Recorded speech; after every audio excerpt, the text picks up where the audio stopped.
This is my series I call I Got Questions, where I talk to content creators and, well, I ask them questions. You guys all know this dude. This is my moderator, Mr. Paul Duncan. Moderates for me and about 5,100 other people. We are chilling at Ecamm headquarters right now, and I'm like, wow, what a perfect place to do my I Got Questions series. So, Paul, the first question, as always, is what does it mean to you right now to be a content creator? It's a great way to express myself, to be involved in the community, to be able to touch other people's lives. And I never know what I say, how it's going to affect the other person. As long as I touch one person a day, that's all I care about. That's the secret. I think that goes clutch because so many people are still caught up on these numbers games, right? And everybody, I get it. You want the numbers and the subscribers because you think that leads to, earning money or whatever. But it's not always the case because there's definitely people that have lots of subscribers and earn less than people with less subscribers.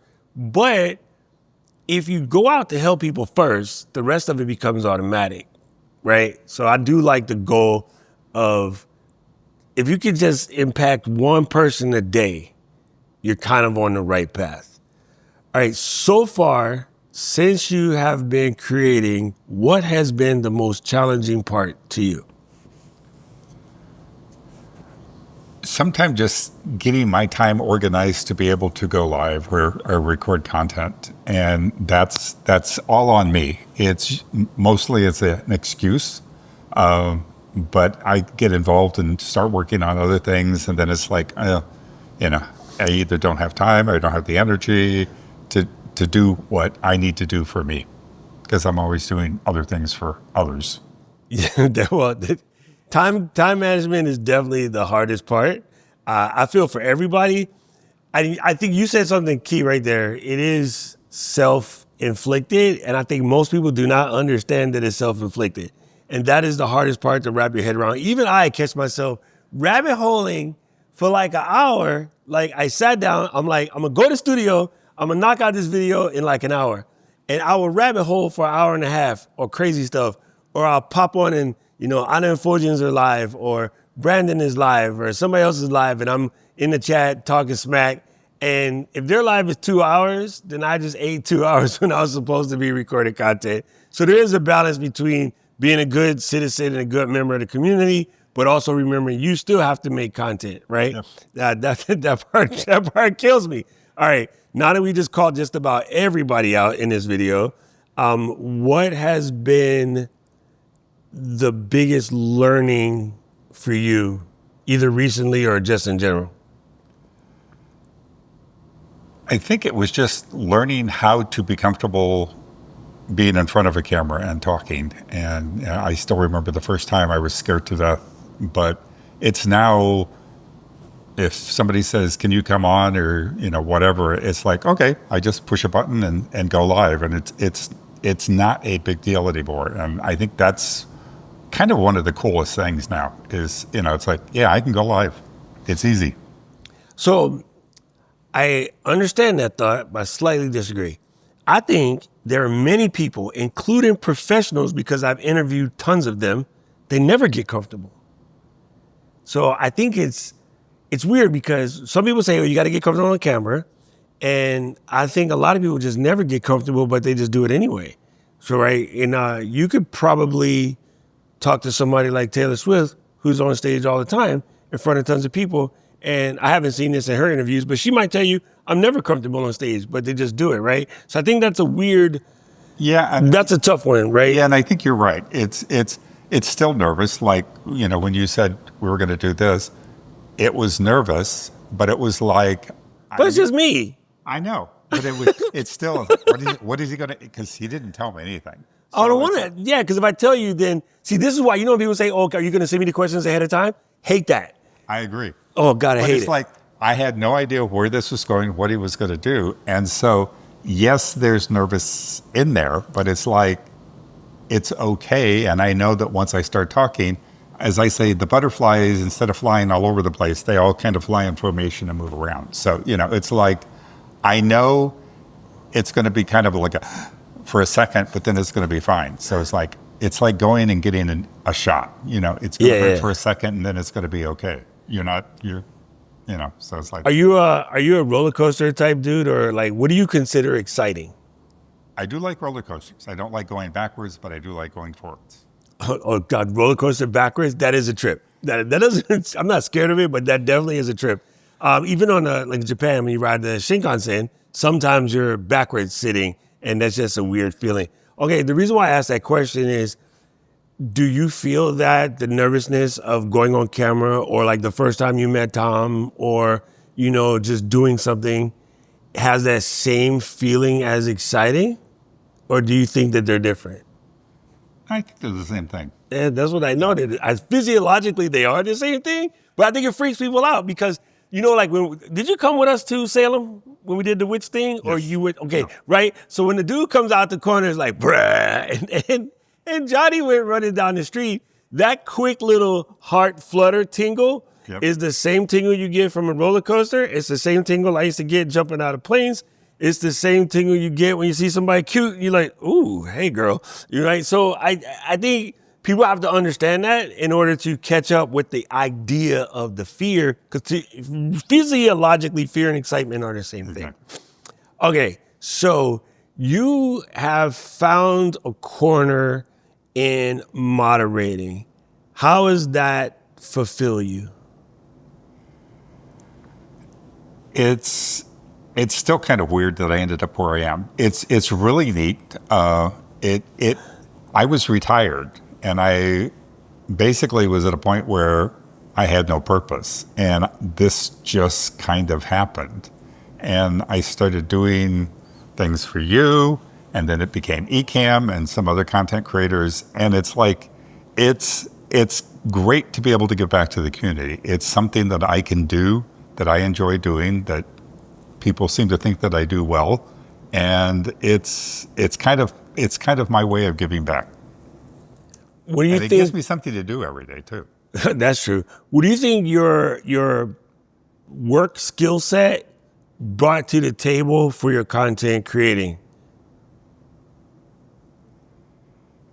I think it's kind of like having done this enough now to kind of understand the audience and the questions, kind of the personality of the audience and stuff like that. It's allowed me to, in some ways, gear my content a little better.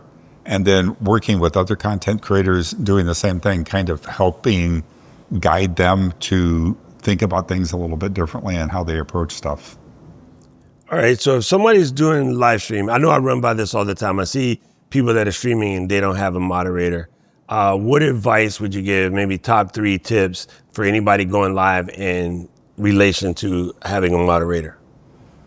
A moderator can definitely help you, but you have to, it's going to be a trial and error thing for you. There are really great moderators and there are pain in the butt moderators that, cut everything off and ban and whatnot. And you have to be clear with your moderators what you expect, what's okay in your chat, your personality, the way that you want to run things. And with that, then the moderators can follow that. But it's a two-way street. You can't just pop somebody on and not communicate with them and expect them to run your show, because they're going to do stuff that you don't like, and you need to let them know. It's a two-way street. And it's like, just because you make somebody a moderator doesn't mean they have to be a moderator forever. But it is probably the greatest thing that you can do, because it allows you to focus on the content, your stream, and you don't have to worry about, if you get troll people in there and all that stuff, they're going to be taken care of. You ignore that. You just keep talking like everything's fine. Many moderators that do it are content creators that do it on their own. They get a troll in there and it just completely throws them off their thing, and it screws up, Derails the whole thing. Derails everything. And then the entire audience gets involved into the conversation because of the troll that's on it. The best thing you can do is have a moderator. When the troll comes in and ignores it, let your moderator take care of it and act like nothing happened. Man, this is so true, because I know that in the beginning, I used to get the craziest like bots or troll people that would come in and just say all kind of weird stuff. And then you develop your block words list, Yep. and you say, hey, I put this block words list on your channel. And I was like thinking you just went down the George, what's his name? George Carlin, like the 7 things you can't say on TV. Man, I look at this list and he's just scrolling and scrolling and scrolling. And I'm like, it's like 2,000 something words. It's over in it. 3,000 words and phrases. Lord. But we don't really get too many trolls anymore because of the block word list. So if somebody needs to get a block word list for their channel, how do they get a hold of that? It goes to mrmoderator.com/merch, or you can do blocked words. Man, I'll put the link in the description. That thing is a game changer because I swear I used to get the craziest, like just comments on videos and people that pop up in the live and say weird stuff. Now you'll get weird people who aren't saying anything bad. They're just weird. But I used to get the really, really weirdos. And thanks to Paul's list, it does make that a whole heck of a lot better.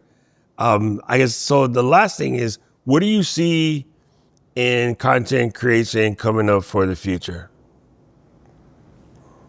AI is definitely a game changer for most people. A lot of people are afraid of it. And I think if you kind of accept it and play with it and learn it, you're going to be way ahead. It can open up things that you've never thought of. The stuff that we've been doing, with kind of reviewing stuff and getting it to provide you with topics and conversations and doing stuff. I mean, even as crazy as, how do I use something, throw a user guide into chat and have it tell you how to use it and stuff like that. I think that's the future. It's a two-way street. It can be kind of slippery in some cases, but I think if used correctly, it's going to be phenomenal. There you go. I guess the last thing is, right now, what would you say is the most troubling part of content creation in general that maybe you think people should either get over or look out for? I think people are getting hung up on the gear and trying to do things that are very complex and trying to be perfect. And it's like, you can do crazy things with very simple, a phone, a small Osmo. We just camera. did it. Yeah. I mean, start with what you have. Most people start going out and buying all this gear, and the gear is only going to help you if you know how to use it. You can buy a $5,000 camera, and it's not going to make you look any better unless you know how to use that $5,000 camera. People Facts. get so hung up on the gear and all this other stuff, and then they're trying to be perfect. They want everything just, absolutely great before they push, the button to go live the first time. And the problem with that is if you start out perfect, you have no place to go. Your learning curve is gone, so it's like, why are you doing this? People are not going to like it because you look too perfectly fake. Yeah. Well, then also the thing that you said in the beginning is it's the time crunch. Well, if you don't know how to use the gear, then that increases the time input because you're spending a long time setting up. Whereas like, if you know what you're doing, I could set this shot up, what we just did, and take it down and set it back up in 5 minutes either direction. Yep. And that's because I kind of know what I'm doing. And, this time, for instance, we're using just auto mode because I put a ND filter on the Osmo Pocket, but it's too strong. I wish I had one smaller one, but I didn't have it with me. So I was just like, whatever, I'll leave it at that. And yeah, the sun's going to make the video fluctuate, but I'm like, the main thing is what you have to say. And, I don't think too many people are going to trip over the camera fluctuating because the conversation is the point in this particular thing. We're not talking about how to set the ND filter on the Osmo Pocket 3. So you're right. When you have gear that you don't know how to use, it increases your time span and therefore frustrates you. And yeah, you end up hating content. You're either going to get so frustrated you're not going to do it, or you're never going to get around to it because you're constantly learning. There you go. And learning is a good thing. You always want to be learning, but you don't want the learning to block you. All right. Where does everybody find you if they want to talk to Paul? Mr. Moderator, God, I forgot it. You just search for Mr. Moderator. I have a YouTube channel, Mr. Moderator, D. Paul Duncan, and it will give you all your information. I'll put all the links in the description, people. And, you can find both of us on my channel on lives every Tuesday and Saturday. But thank you, Paul. You've been a big help. You definitely helped the LGL fam and the ECAM fam, live happily ever after, if that's the thing. And you know what we say on this channel. I don't know who needed to hear this, but if it was you, let me know in the comment section below. And this is another edition of my I Got Questions series. I like this series. It's a lot of fun. If you like this video, press the like button, press the subscribe button, ring the notification bell so you never miss another one. And right about now, the algorithm is going to share another video of things you should watch, and I agree with them. I need to know everything, who and the what and the where, I need everything. Trust me, I hear what you're saying, but act like it's new what you're telling me. I'm curious, George, I hop in the Porsche, it's 5 and a horse, I'm ready for war, I'm coming for throats, to turn to a ghost, I need to know everything. Now you be surprised at the info you get is by letting them talk, so I'm letting them talk. Gotta keep quiet, maneuver in silence, then let them